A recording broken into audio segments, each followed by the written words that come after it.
Nursing করি যে বলছে আসলে নার্সিং এর কৌশলগুলো নার্সিং কৌশলগুলো প্রথম সুন্দরভাবে পুকুরটা শুকাইয়া এখানে শতাংশ 1 কেজি করে চুন দিই। চুন দেওয়ার পরে আমি এই পুকুরটা সুন্দর করে নেট দিই। নেট দেওয়ার পরে পুকুরটা শুকোই। আচ্ছা, নেট দেওয়ার উদ্দেশ্য কি? নেট দেওয়ার উদ্দেশ্য কোনো আগাছা মানে যেরকম সাপ ব্যাঙ ইত্যাদি আমার ভিতরে ঢুকে এই পোনাগুলো ধ্বংস করে না দিতে পারে, এই কারণে আমি নেট দিই।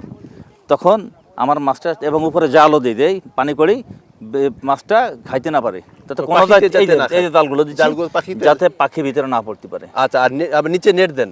চতুর্পাশে নেট দিই পাশে, আচ্ছা আচ্ছা, যাতে আমার মাছটা বাইরে থেকে সাপ ব্যাঙ ইত্যাদি দিয়ে না খাইতে পারে, এই কারণে নেট দেওয়া। 7 থেকে 8 দিন পরে বাচ্চা ছেড়ে দিই। নেটের চুন দিয়ে 7 থেকে 8 দিন পরে বাচ্চা ছেড়ে দিই। বাচ্চা ছাড়ার পর এই বাচ্চাটা আমি হয়তো 1 মাস 15 দিন, 1 মাস 10 দিন, 12 দিন আমি নার্সিংয়ের ভিতরে রাখি। আচ্ছা, এরপরে আমি ট্রান্সফার করে দিই। আচ্ছা, ট্রান্সফার করার 3 মাস পরে আমি মাছ বিক্রি করে ফেলাই। কোনো রুই কাটা মেডিকেল এগুলো আমি হাত দিই না। এগুলো লাস্ট একবারে আমি জ্যৈষ্ঠ মাসের 15 তারিখের পর থেকে সেল দেবো, যখন মাছের দাম অনেক বৃদ্ধি পাবে। তখন এলাকায় মাছ থাকে না তেমন সাধারণত, সবার শেষে সবাই মাছ ছাড়ার জন্য পরিকল্পনা করে, আর আমি এই সুযোগটা মাছ রাখি যাতে আমার মাছের দামটা ভালো পাওয়া যায়। এটি হলো আমার পুঁজি ওই টাইমটা। আচ্ছা, মানে আমার রাখি বৈশাখ জ্যৈষ্ঠ এই মাসটাতে? জ্যৈষ্ঠ মাস, বৈশাখ না, জ্যৈষ্ঠ মাসে 15 পরে আমি বিক্রি করি। আচ্ছা, মানে বর্ষা আসার আগ মুহূর্তে? বর্ষা আসার আগ মুহূর্তে।